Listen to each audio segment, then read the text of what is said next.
Bismillahirrahmanirrahim. Assalamualaikum warahmatullahi wabarakatuh.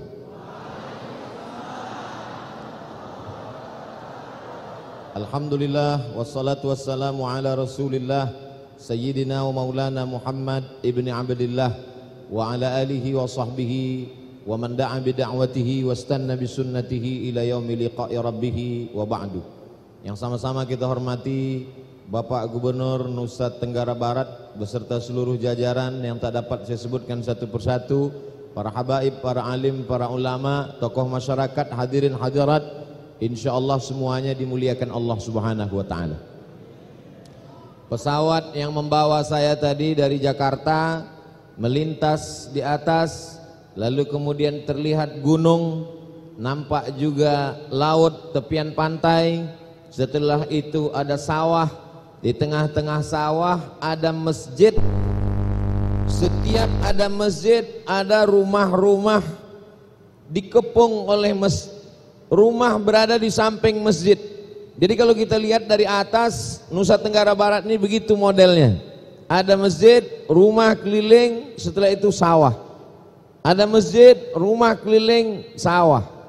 Hanya saja saya lupa menghitung sampai 1000 atau tidak. Tapi angka 1000 itu bukan angka nominal. Sama seperti pada surat Al-Qadar, Lailatul Qadri khairum min alfi syahri.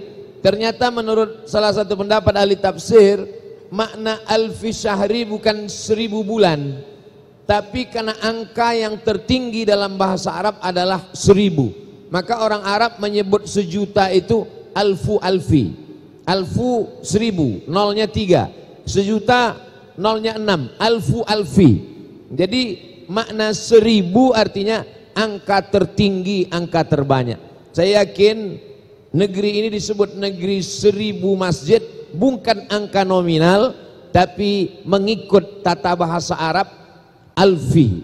Kalau ikut bahasa Indonesia ada lagi di atas 1000, yaitu 2000. Nanti semua akan menggunakan kata sensus yang lebih besar, lebih banyak, lebih bombastis lagi.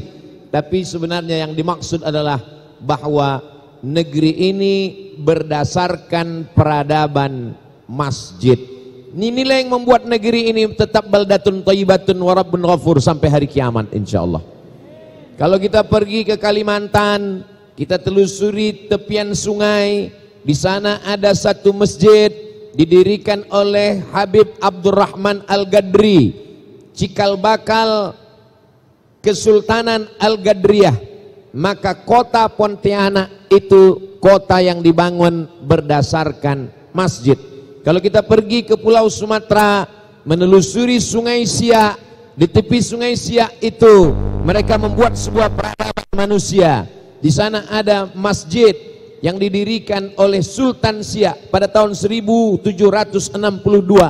Di sebelah kanannya ada masjid, di sebelah kiri ada pasar. Jadi dari mulai Sumatera sampai Nusa Tenggara Barat sampai ke timur Papua Barat, maka negeri ini dibangun oleh ormas. Ormas maksudnya orang masjid.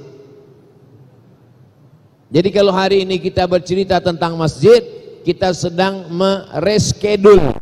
Kalau kita ingin bangkit seperti sejarah masa silam, maka kita mesti menapaki tonggak sejarah yang mereka bangun. Kita mesti menghidupkan masjid lagi. Jadi apa yang kita bicarakan dari mulai siang tadi sampai malam ini sampai besok, itu semua adalah menyegarkan lagi ingatan kita, merefresh supaya kita kembali ke masjid. Ibu-ibunya kembali ke masjid, bapak-bapaknya kembali ke masjid, anak mudanya kembali ke masjid. Saya senang sekali di beberapa pengajian datang komunitas-komunitas anak muda dengan bangganya menulis anak muda sholat subuh berjamaah, tapi zuhur tidak datang lagi.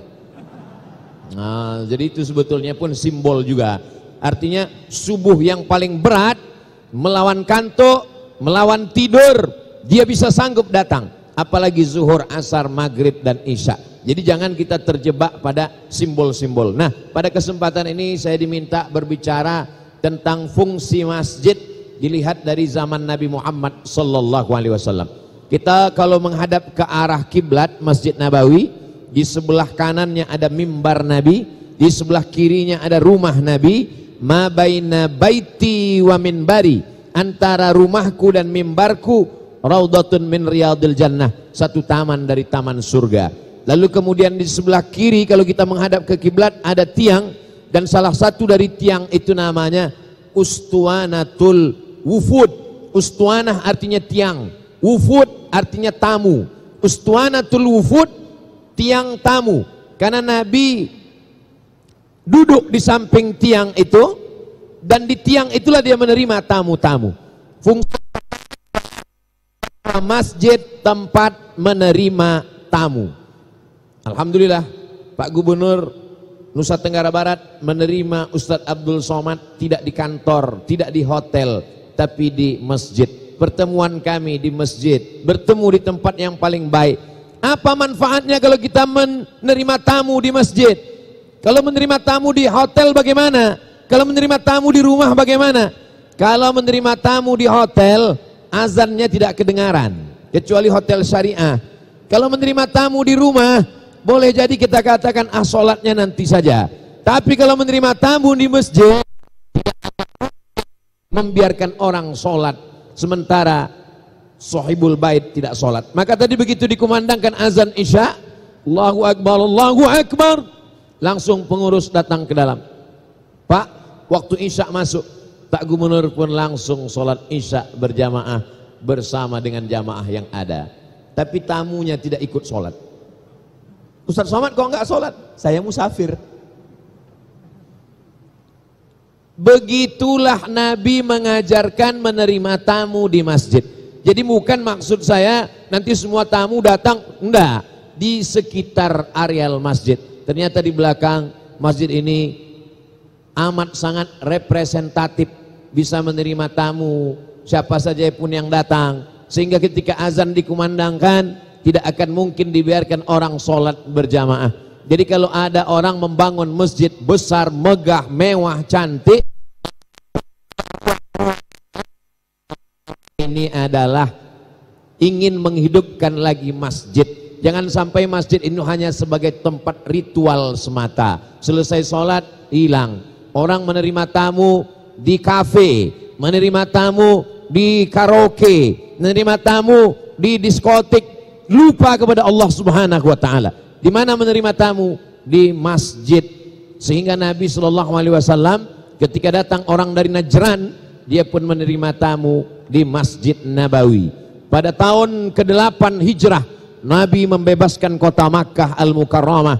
Tahun 8 pembebasan kota Makkah, tahun ke-9 utusan-utusan dari berbagai kabilah datang ke Masjid Nabawi, dan tamu-tamu itu disambut di masjid, sehingga masjid terbuka pintu hidayah. Beberapa tamu mendapat hidayah bersyahadat langsung di masjid. Ini semua menjadi pelajaran buat kita bersama supaya masjid-masjid ke depan dibangun.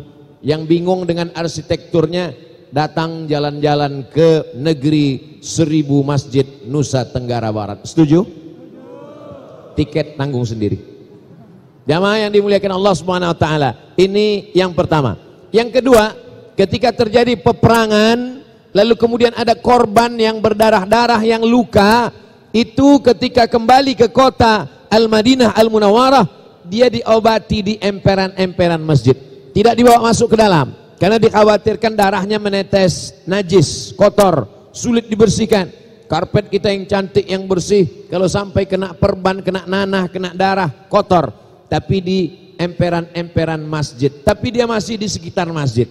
Orang sakit itu, saya ketemu dengan dokter, kata dokter, Ustadz Somad, yang membuat orang sehat itu cuman 2 adalah semangat, sugesti. Makanya banyak orang sakit dibawa ke rumah sakit, bukan sehat, mati. Tapi kenapa dia justru semangat? Karena dokternya memberikan semangat. Gimana saya nih dokter? Nampaknya saya ini sudah mau mati. Tenang Pak, Bapak insya Allah sehat. Makanya kita kalau mengunjungi orang sakit jangan terlalu jujur. Ini kadang kita banyak mengunjungi orang sakit pasti tanya, gimana keadaan saya Pak Ustadz? Kalau saya lihat-lihat nampaknya kamu ini tak sampai hari Jumat udah selesai ini. Tidak seperti itu. Kita bangkitkan semangatnya. Saya ini sudah diponis Pak Ustadz. Nampaknya umur saya tak sampai 6 bulan. Tenang. Justru yang memponis itu 3 bulan lagi boleh mati. Berapa banyak orang yang diponis mati tak mati-mati. Kawan saya, sahabat saya diponis mau mati. Doanya cuma satu. Istrinya sedang mengandung. Ya Allah, aku tak minta banyak. Kalaupun kau cabut nyawaku, biarlah aku sempat melihat anakku ini lahir ya Allah. Lalu saya tanya, anakmu sudah lahir? Udah 4 tahun, tak mati-mati. Aja dibangkitkan semangat, ceritakan itu. Dan orang kalau dia berada di samping masjid, maka di insya Allah akan sehat. Jadi ada buku yang ditulis oleh Syekh Mustafa As-Sibai, seorang berkewarganegaraan Suriah, mendapat gelar doktor dari Al-Azhar, menulis disertasi judulnya As-Sunnah wa Makanatuha fit Tasyri'il Islami. Lalu kemudian bukunya bestseller, bagus sekali untuk membantah orang yang ingkar sunnah.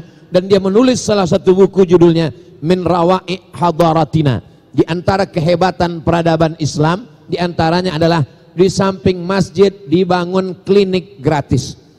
Jadi cikal bakalnya zaman dulu ketika peperangan, korban-korban perang yang berdarah, yang sakit, kena tombak, kena pedang, kena anak panah, itu diobati di persekitaran masjid. Konteksnya kekinian, dibuatkan klinik, klinik gigi, klinik bersalin, pemeriksaan ibu hamil, check up, medical check up, sehingga kalau ada dokter-dokter kita tidak minta duit dia. Pak dokter, kasih waktu Anda 1 jam saja untuk praktek gratis di masjid kita. Kalau dia mau kasih duit, kita pun tidak menolaknya. Ada rekening khusus. Jadi ada orang-orang yang mungkin ngasih duit berat. Saya kalau ngasih duit saya tidak bisa, kata dia. Tapi kalau untuk ngasih 1 jam gratis praktek, oke. Berapa banyak jamaah kita? Jadi kadang kita ini tidak memberikan pelayanan yang terbaik. Ada orang-orang yang sebenarnya mereka bisa memberikan dari kerjanya. Dokter, perawat, bidan, konsultasi kesehatan. Ini semua bisa dilakukan di daerah masjid. Begitu banyak ruangan-ruangan kosong, maka disediakan konsultasi kesehatan gratis. Rehabilitasi narkoba di sekitar masjid, sehingga ketika azan berkumandang, Al-Quran dibacakan, tenang hatinya. Suara Al-Quran masuk ke tempat-tempat ruang-ruang itu. Ruang penerimaan tamu, ruang medical check up, ruang kesehatan, ruang klinik gigi, ruang bersalin. Ada seorang suami mengantar istrinya. Dia tidak pernah sholat, tapi mau tidak mau, suka tak suka, dia antar istrinya. Melihat orang sholat, terbuka pintu hidayah. Mau tidak mau, suka tak suka, datang dokter mengatakan, SPOG, spesialis objin. Istrinya, silakan masuk Pak, mau diperiksa. Bapak kok nggak sholat? Malu dia. Akhirnya dia ke masjid, dia sholat. Rupanya tidak berwudu. Saking tak pernahnya sholat, akhirnya mengikut saja. Tidak apa-apa pada tahap awal. Bulan depan dia periksa lagi. Dia sudah siap dengan wudhunya. Bulan depan dia akan bawa istrinya lagi periksa. Jadi perlahan-lahan kalau kita buat ini yang dilakukan zaman dulu, maka ini masjid amat sangat berkualitas. Yang ketiga adalah Nabi Muhammad SAW ketika mendamaikan orang yang berkonflik, itu didamaikan di masjid. Wattaqullaha alladzi tasaaluna bihi wal arham, menyambung silaturahim. Ada orang yang berkelahi, di mana dia didamaikan? Di masjid. Hari ini orang didamaikan, disediakan 1 keyboard, nyanyi karaoke 3 lagu, berdamai. Sudah dangdut, tak juga damai. Sudah rock, tak juga damai. Masuk metal, keluarnya kesetanan. Karena tidak ada kelembutan hati. Maka di mana dia didamaikan? Di masjid. Sebelum masuk masjid dia berwudu dulu. Selesai berwudu dia masuk salat sunat tahiyatul masjid. Setelah tahiyatul masjid kebetulan pagi dia salat duha. Kebetulan malam dia bisa salat sunat hajat, salat sunat taubat. Terbuka pintu hatinya, didamaikan orang di dalam masjid. Masjid tempat berdamainya orang berkonflik. Tapi sekarang banyak juga orang yang di luar masjid tidak berkelahi, masuk masjid malah berkonflik. Gara-gara usolli tidak usolli, gara-gara kunut jahar dengan bismillah sir dan lain sebagainya. Ini tidak mengerti masalah khilafiyah. Yang kita maksudkan adalah orang yang berkonflik masalah dunia di luar masjid, lalu kemudian masuk dia ke masjid, menemukan ketenangan. Di kantornya panas, di tempat kerjanya banyak masalah, di rumahnya banyak masalah, di jalan dia kena razia, dia mencari ketenangan di masjid, maka orang didamaikan di dalam masjid. Poin yang keempat, Nabi SAW tidak hanya membuat masjid, tapi juga ada baitul mal. Jadi kalau ada baitullah masjid, ada baitul mal, tempat harta. Baitullah, tempat berzikir mengingat Allah. Baitul mal, tempat berkumpulnya harta. Maka baitul mal itu juga di daerah sekitar masjid. Sekarang kita melihat ada kantor Basnas, Badan Amil Zakat Nasional, biasanya di daerah masjid, sehingga datang orang membayar zakatnya, didoakan, barakallahu laka fima a'taita, semoga Allah memberikan berkah atas zakat yang kau berikan. Berkumandang suara azan, hayya 'alas shalah, maka dia pun segera ke masjid, pengurusnya pun ikut ke masjid, didoakan, tumbuh rezekinya, bangkit semangat entrepreneurship-nya. Maka ini amat sangat baik. Yang sudah melaksanakan, alhamdulillah. Yang belum membuat, karena zaman dulu baitul mal itu isinya 6, 7 bahkan. Zakat, wakaf, infak, sedekah, wasiat, hibah, ghanimah. Yang sekarang yang ke-7 mungkin tidak ada ghanimah, harta rampasan perang. Tapi zakat ada, wasiat ada, infak ada, wakaf ada. Pegawai-pegawai membayar zakat. Di mana dia membayar? Mungkin tidak pernah ke masjid selama ini.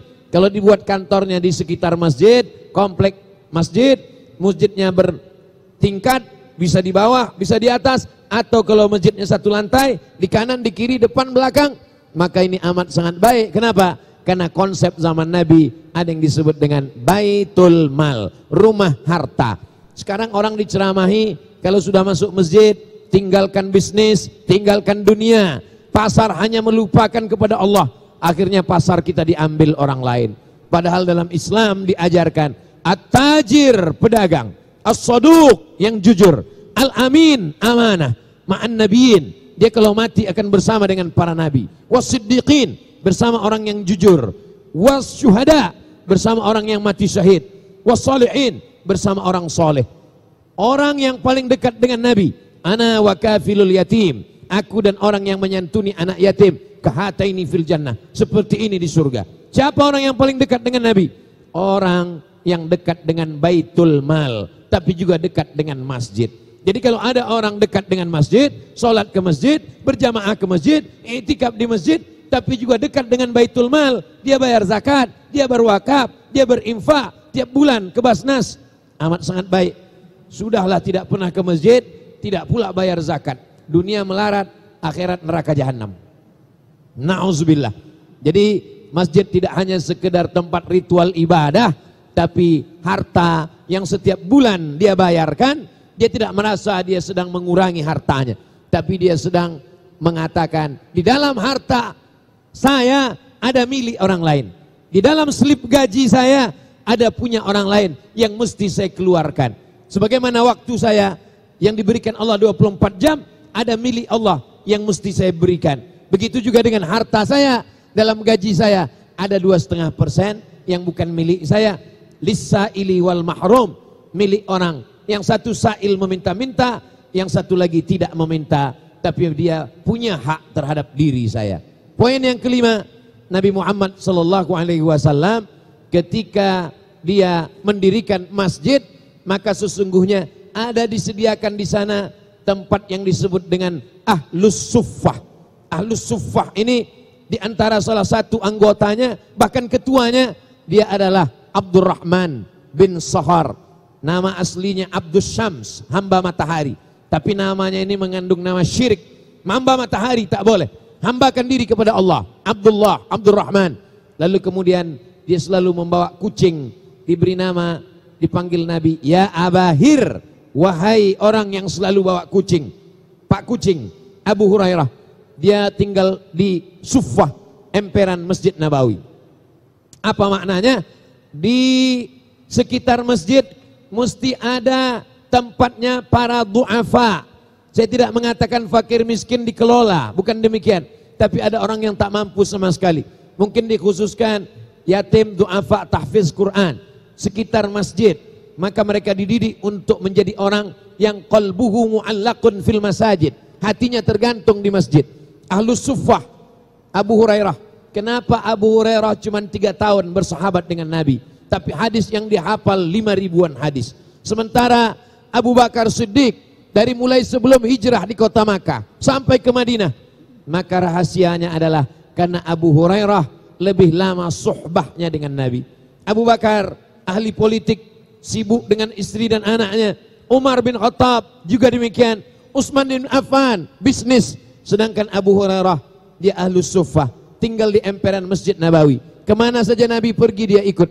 Dia mengintai, dia mengintip, dia melihat. Nabi keluar rumah, dia pun pergi. Kemana Nabi pergi, dia ikut di belakang.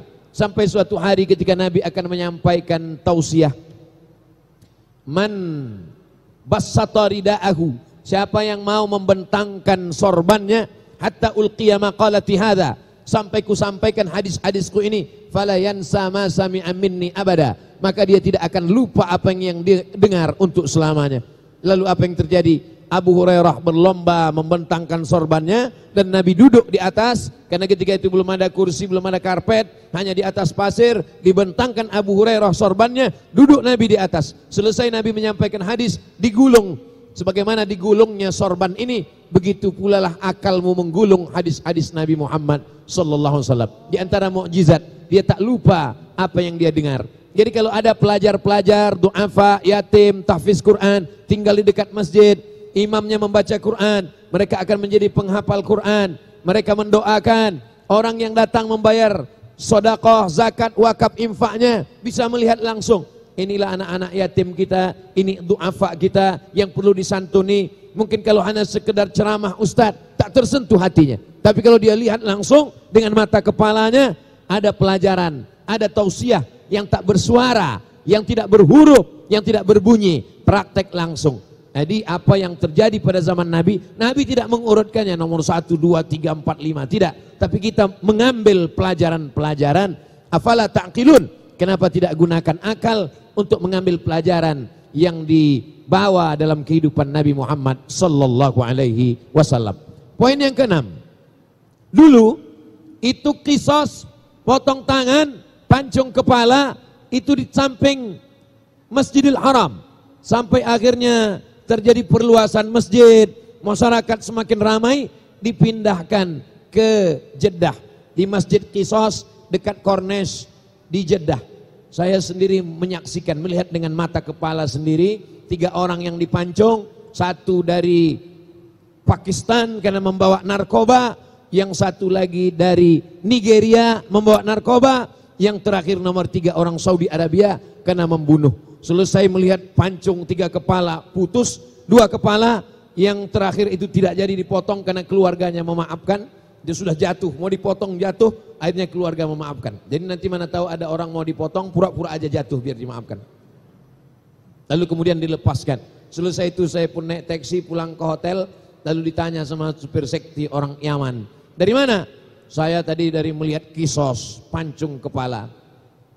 Saya sudah 10 tahun tinggal di sini, sekalipun belum pernah melihat, kata dia. Kami karena kebetulan saja melihat banyak mobil polisi di samping masjid. Dulu itu aslinya di samping Masjid Nabawi. Kenapa? Karena hukum ini mesti dilihat oleh orang banyak. La ta'khuzkum ra'fatun, jangan ada rasa kasihan. Kenapa? Demi tegaknya amar ma'ruf nahi mungkar. Penjara penuh, habis anggaran negara untuk memberi makan penjahat, padahal ada hukum yang lebih efektif. Selesai. Tak perlu banyak-banyak. An-nafsu bin nafsi, pembunuh. Bagaimana mungkin seorang pembunuh menghabisi nyawa orang lain? Diberikan tidur, diberikan makan, diberikan nyaman. Orang bayar pajak hanya untuk mengasih makan pembunuh. Na'udzubillah. Maka dalam Islam, la yahillu damu mri'in muslim illa bi ihda thalath. Tidak halal darah orang kecuali dia melakukan 3. Yang pertama, an-nafsu bin nafsi, nyawa dibayar dengan nyawa. Yang kedua, as-sayyibuz zani, sudah menikah, berzina, maka ditanam setengah badannya, dilempar batu pakai sampai bati. Asy-syaikhu wasy-syaikhatu, laki-laki, perempuan, idza zanaya, kalau dia berzina, farjumuhum albattah. Yang ketiga, at-tariku lidinihi al-mufariqu lil jamaah. Orang yang murtad meninggalkan agama, pengkhianat, maka hukumnya adalah hukuman mati. Di mana hukuman mati dilaksanakan? Di samping masjid. Selesai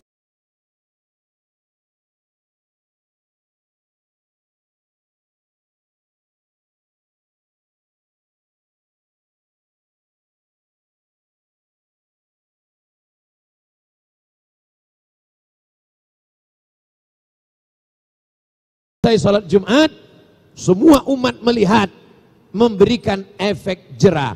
Makna hukum adalah supaya orang melihat hukuman itu datang jerahnya.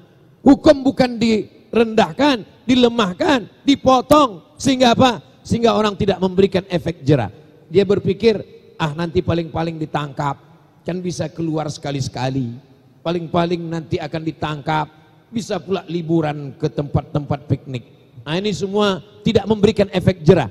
Maka ketika itu dihukum di tempat orang ramai, di samping masjid, maka ini hukuman menjadi sesuatu yang luar biasa. Az-zaniyatu, pezina perempuan, waz-zani, pezina laki-laki, fajlidu kulla wahidin minhuma mi'ata jaldah. Cambuk dia 100 kali. Di mana dicambuk? Di dekat masjid.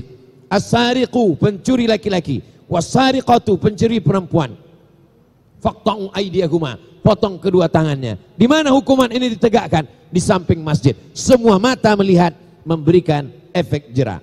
Poin yang ketujuh, bahwa pada zaman Nabi SAW selesai melaksanakan sholat, Nabi mengadakan dialog.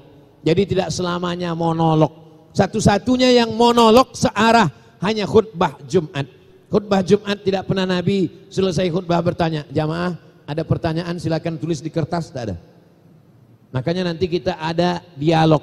Saya dari dulu kalau tausiah itu ada dialog.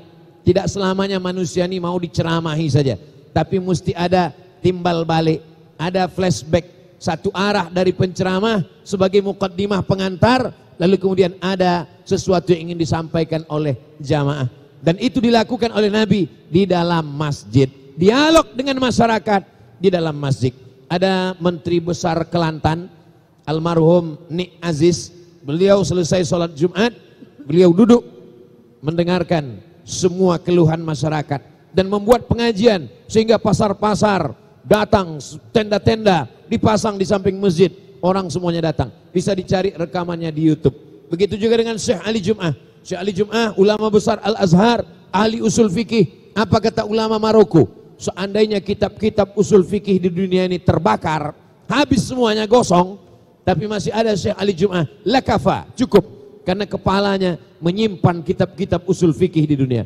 Beliau di Masjid Sittah Oktober selesai sholat Jumat, duduk berdialog dengan masyarakat. Saya sudah mulai coba habis sholat Jumat mau dialog, tak bisa. Karena tradisi tempat kita habis sholat Jumat makan. Orang lapar tidak bisa dialog. Nah, jadi tidak apa-apa habis sholat Jumat makan, habis makan baru diadakan dialog, tanya jawab, masalah kehidupan di masjid. Bupati ketemu dengan masyarakat di masjid, gubernur bertemu dengan masyarakat di masjid, ada yang ingin ditanyakan. Tidak mungkin orang sumpah serapah caci maki dalam masjid. Nah, ini dialog Nabi dengan para sahabat itu diadakan di dalam masjid. Poin yang ke-8, masjid sebagai tempat menuntut ilmu. Makanya kita senang sekali habis kajian subuh, habis sholat subuh ada kajian subuh, habis sholat duha ada kajian duha, sore, petang, habis asar ada pengajian ibu-ibu wirid yasin, malam dari maghrib ke isya ada pengajian, dari isya ada tanya jawab, malam Senin, Ahad malam Senin dibuat kajian akidah, Senin malam Selasa kajian fikih, Selasa malam Rabu kajian tafsir, Rabu malam Kamis kajian hadis, Kamis malam Jumat wirid yasin, Jumat malam Sabtu tablik akbar. Ini semua ada kajian berkurikulum. Ngaji di masjid, sehingga tidak cukup hanya dengan khutbah. Pengajian dari kitab kecil. Untuk kajian hadis Arba'in Nawawi, khatam Arba'in 40 hadis Riyadus Salihin, khatam Riyadus Salihin, baca lagi kitab Al-Azkar, khatam kitab Al-Azkar, baca lagi kitab Bulughul Maram min Adillatil Ahkam, khatam Bulughul Maram, Jawahirul Bukhari, ringkasan Sahih Bukhari. Hatam Jawahirul Bukhari, Sahih Bukhari. Tamat Sahih Bukhari, Sahih Muslim. Tamat Sahih Muslim, ustadznya meninggal. Nah, mesti ada berkelanjutan, diganti oleh ustadz yang lain. Kajian tafsir Syekh Muhammad Mutawalli Asy-Sya'rawi. Jadi masjid sebagai tempat transformasi ilmu pengetahuan. Tidak bisa ngaji tafsir di kelas. Hanya 2 SKS tafsir. Potong pertemuan pertama, potong mid semester, potong UAS. Bukan Ustaz Abdul Somad, ujian akhir semester. Tinggal 13 tatap muka. 13 tatap muka masih lumayan dulu ketemu. Sekarang online. Ngajinya online, tidak bisa. Mesti ada tatap muka antar jamaah. Jamaah melihat mata ustadz, ustadz melihat mata jamaah, melihat keadaannya seperti yang dilakukan oleh Nabi dengan para sahabat. Poin yang ke-9, barulah tempat ritual ibadah sholat. Jadi banyak sekarang orang kalau sudah ngaji masjid, pertama masjid tempat sholat, masjid tempat sholat umum dimanapun bisa. Ju'ilat lil ardu masjidan, permukaan bumi diciptakan untukku sebagai masjid, dimanapun bisa sholat. Tapi masjid sebagai salah satu tempat ritual ibadah, maka sesungguhnya tidak dapat dipungkiri karena Nabi tidak pernah meninggalkan sholat berjamaah di masjid. Nabi pernah sakit menjelang wafatnya, disiram dengan air 5 kirbah. Kirbah itu kulit kambing yang dijahit, air diisi, disiram ke wajah Nabi. Nabi terbangun. Sampai ketika Nabi terbangun ditanya, apa yang kau ingin ya Rasulullah? Kata Rasul, bawa aku ke masjid sholat berjamaah. Nabi ketika pingsan akan meninggal, dia ingin sholat berjamaah. Saat dia tidak bisa sholat berjamaah, maka dititahkannya kepada Abu Bakar Siddiq. Itulah inisiasi jamaah, memilih Abu Bakar sebagai khalifah karena melihat ada signal saat sakit yang diangkat menjadi pengganti imam kecil adalah Abu Bakar. Imamatun sughra, imam sholat. Imamatun kubra, pemimpin negara. Imamatun sughra menjadi indikasi imamatun kubra. Kalau dia layak menjadi imamatun sughra, imam kecil, dia akan layak menjadi imam besar, menjadi pemimpin pada masa zaman Rasulullah. Maka Abu Bakar disebut sebagai khalifah. Khalifah bukan pengganti Nabi. Kalau khalifah pengganti Nabi berarti Abu Bakar itu Nabi yang ke-26. Khalifah artinya adalah pengganti kepemimpinan. La nabiyya ba'dah. Tidak ada nabi sesudah Nabi Muhammad sallallahu alaihi wasallam. Yang terakhir, yang ke-10, masjid tempat menyambung tali silaturahim. Saya ketemu dengan Pak Gubernur di masjid, ketemu dengan alim ulama di masjid. Kenapa Ustadz Somad ini sorbannya di kanan? Biasanya sorbannya di tengah kanan kiri untuk supaya logonya tidak tertutup. Muslim United. Bersatunya umat Islam dari berbagai macam ormas, dari berbagai macam latar belakang pendidikan, pesantren modern maupun pesantren salafiyah, dari mulai berbagai macam basic pendidikan, bertemunya di dalam masjid. Karena kalau sudah di dalam masjid, manusia tidak lagi dibedakan antara penguasa dengan rakyat jelata. Dan kita melihat itu di Masjid Islamic Center Nusa Tenggara Barat. Nampak Pak Gubernur naik di atas, begitu Habib pembawa acara, moderator kita datang, beliau turun ke bawah. Sama, besok di kantor gubernur baru berbeda lagi. Di masjid orang tidak membawa partainya, tidak membawa golongannya, tidak membawa status sosialnya. Siapa yang datang lebih dulu, maka dia di depan. Siapa yang datang belakangan, maka dia di belakang. Siapa yang tinggi jabatannya, siapa yang rendah, semuanya sama. Itu bisa kita lihat di masjid. Kalau masjid bisa menampilkan itu, maka kita menampilkan Islam. Barulah orang-orang di luar Islam akan melihat pelajaran. Oh, ternyata orang Islam begitu rata di hadapan Allah Subhanahu wa taala. Wa annal masajida lillah, masjid milik Allah Subhanahu wa taala. Itulah 10 poin yang dapat saya sampaikan pada kesempatan kali ini. Saya yakin jamaah tidak ingat semuanya. Jangankan jamaah, saya aja pun kalau disuruh ngulang enggak bisa berurutan lagi. Tapi alhamdulillah Allah Maha Kasih Maha Sayang, dia kirim produk Jepang untuk mengingatkan kita. Itulah kamera-kamera yang merekam itu semua. Semua ini direkam. Yang tidak bisa melihat, yang lupa, tidak ingat, bisa ditonton ulang di channel Ustadz Abdul Somad Official. Subscribe, like, share, and comment. 10 poin. Allahu Akbar, Allahu Akbar, Allahu Akbar. Saya kembalikan ke Habib Ja'far. Terima kasih. Wassalamualaikum warahmatullahi wabarakatuh. Waalaikumsalam warahmatullahi wabarakatuh.